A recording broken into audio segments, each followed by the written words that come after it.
Hola a todos, ¿cómo están? Gracias por pasar una vez más a nuestro canal. Para los que no nos conocen, somos una familia de 4. Vivimos en Argentina, a 5 cuadritas del mar, y nuestra arena es productiva. Sí, plantamos sobre arena y tenemos una huerta en arena. El día de hoy vamos a hablar de las plantas que traemos desde el vivero hasta nuestra casa. ¿Qué pasa? ¿Por qué se mueren mis plantas? ¿Por qué se ponen feas y en el vivero estaban tan lindas, tan hermosas? Y las traigo a casa y se ponen feas.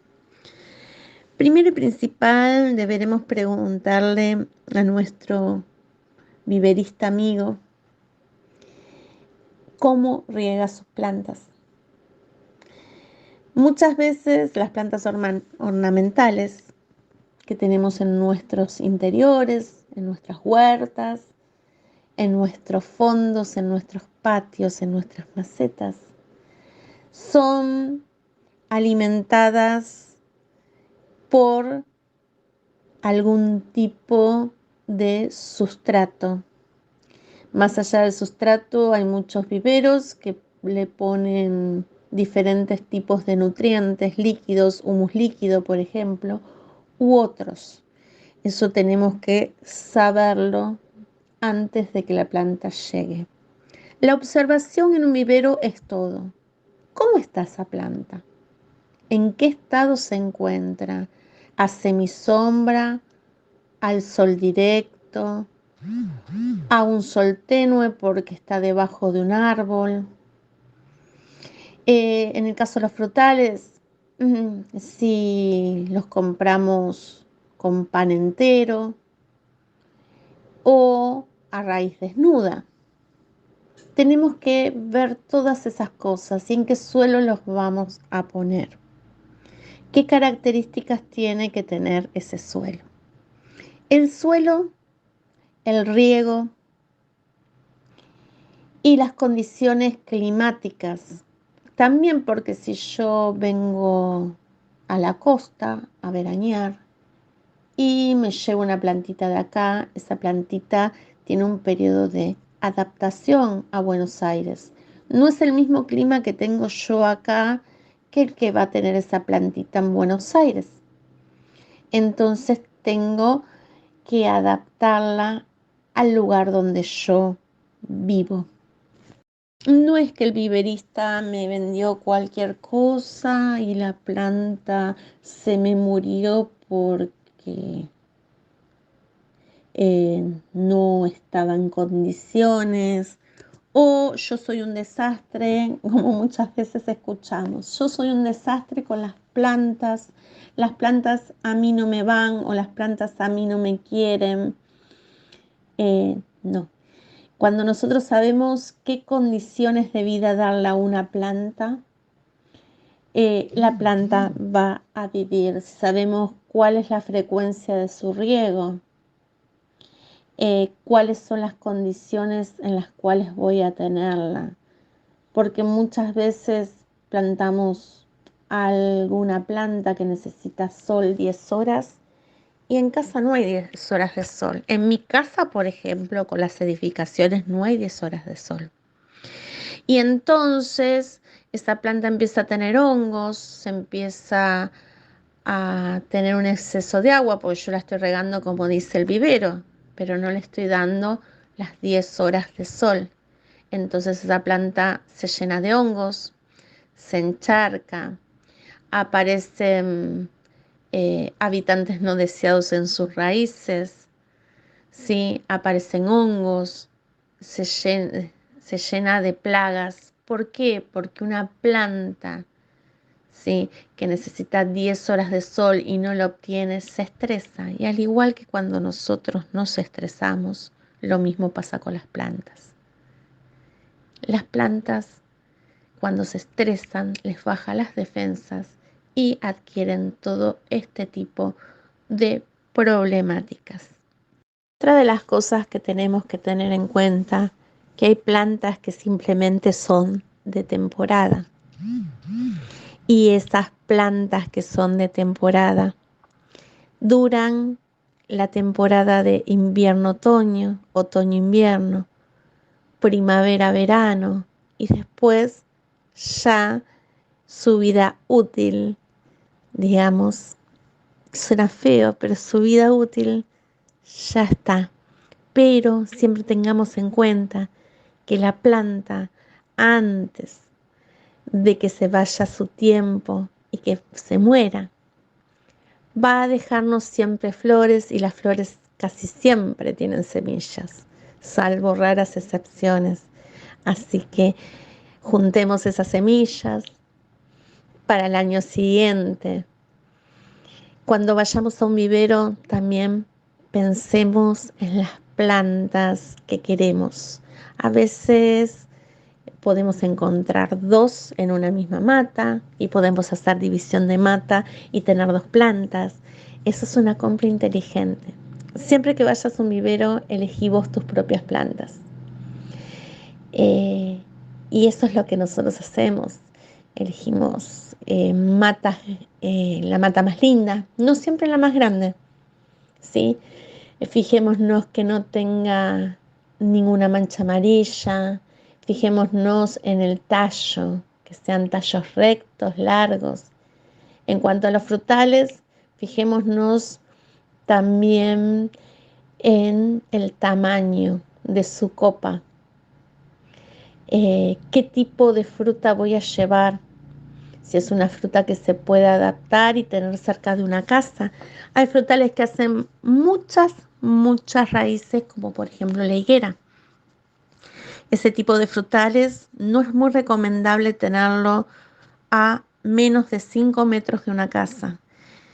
Hay otros frutales, por ejemplo, como el limonero o el naranjo, que se adaptan muy bien a el suelo, que no hacen muchas raíces, y además son frutales que los podemos tener en una maceta, en una terraza, así que en un pequeño espacio, y que no nos van a dar dolores de cabeza.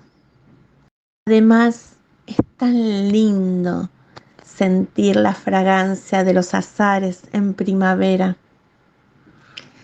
Así que tengamos en cuenta también de que hay plantas que no son aptas para tener con animales de granja. Por ejemplo, las hortensias son altamente venenosas para los caballos. Entonces, si yo vivo en el campo y tengo caballos, debería tener mucho cuidado de no tener hortensias.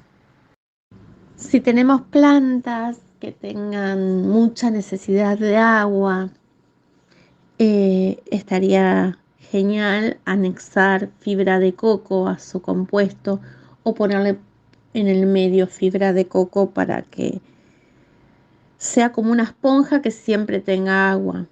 También podemos usar carbón vegetal para que siempre haya algo húmedo y que las raíces se acostumbren a ir hacia abajo, buscando el agua. El carbón va a absorber la humedad.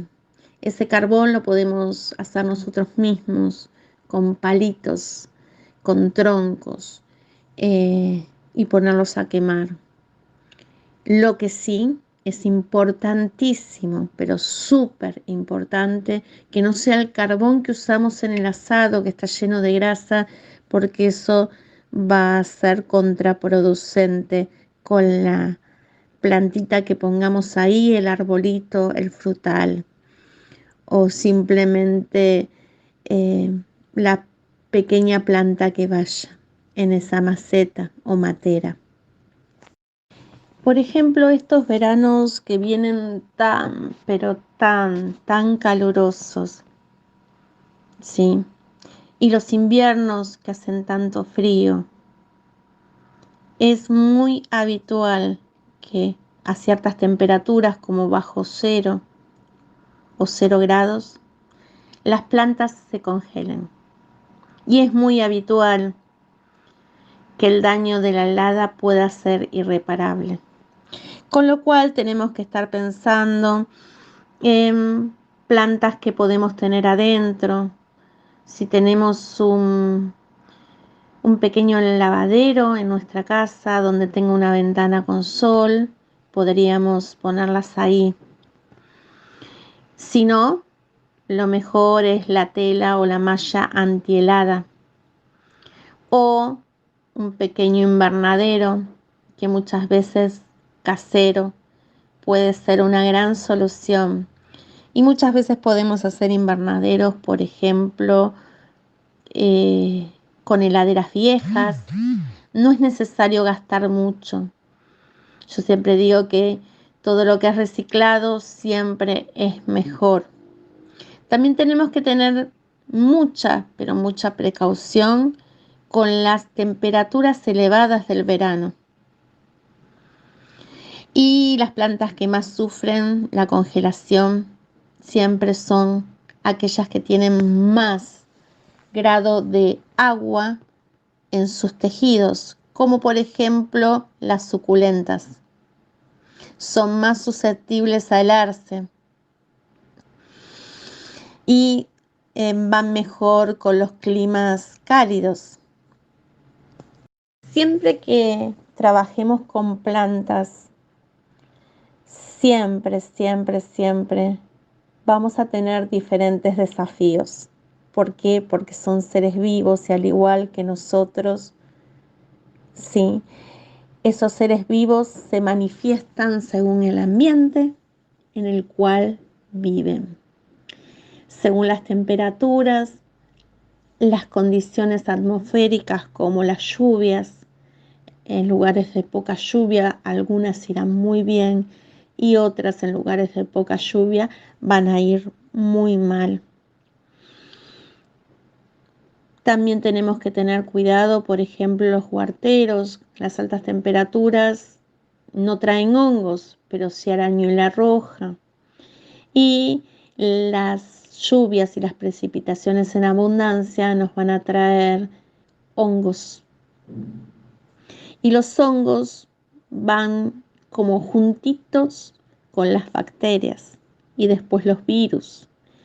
Y esa planta se infecta tanto que es muy difícil después de erradicar, aunque la fumiguemos. Entonces tenemos que, en cualquier caso, cuando hay un pequeño brote de algo, tratarlo en ese mismo momento. ¿Para qué?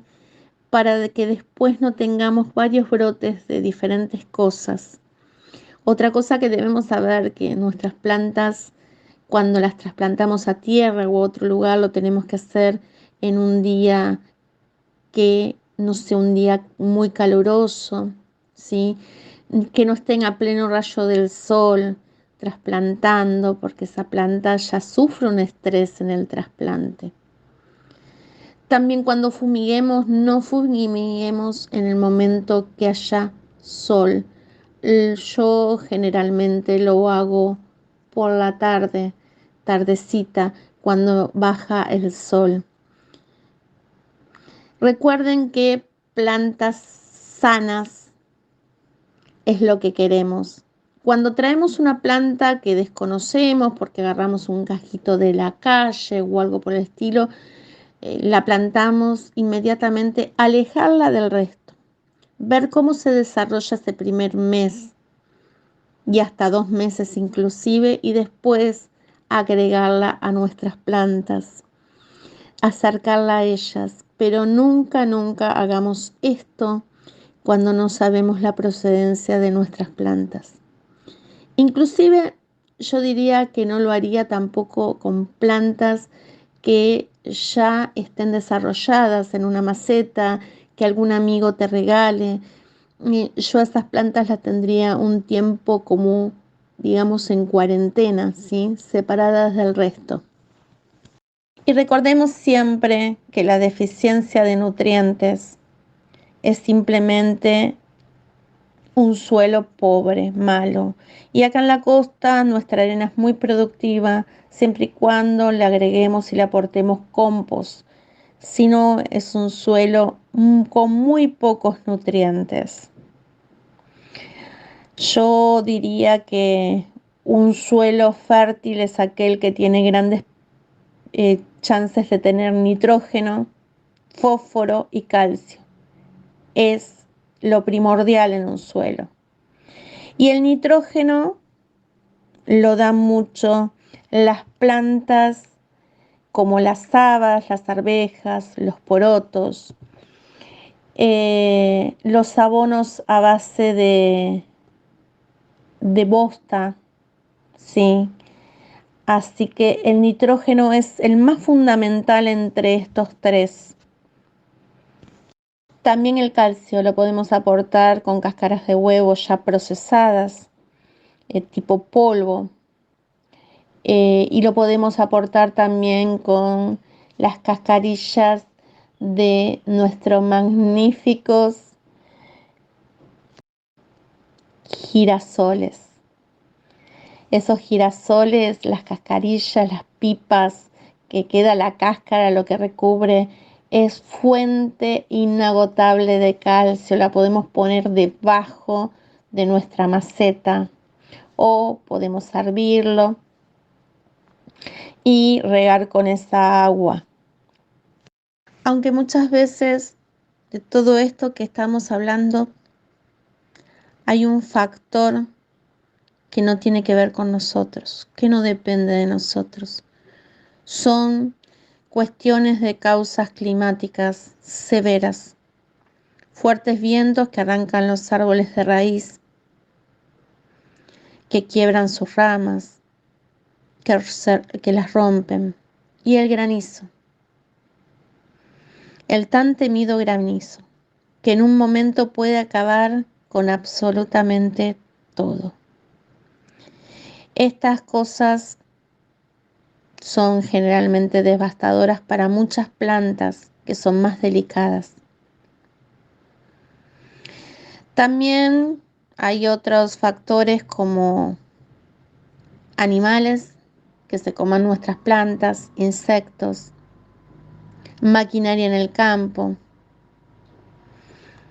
que producen daños en los tallos, en las raíces, debilidad y muchas veces suelen morir las plantas si el daño es muy grave. Y depende también si el daño es en primavera o en pleno invierno, cuándo sea este daño, porque algunas veces cuando pasa en primavera, el daño que es más frecuente, los granizos, la planta suele reponerse porque su savia está pleno, creando nuevas hojas, nuevos tallos. Entonces, si es en este momento, es el mejor momento para que pase una tragedia, porque la planta suele recuperarse muy fácilmente. No así en invierno, que es muy probable que muera. Llegamos a un lugar nuevo. Debemos ver a nuestro alrededor las plantas que funcionan en los jardines de nuestros vecinos. Y esas son las plantas que deberíamos comprar. Por ejemplo, acá en la costa, en cuanto a plantas ornamentales de jardín, funcionan muy, pero muy bien.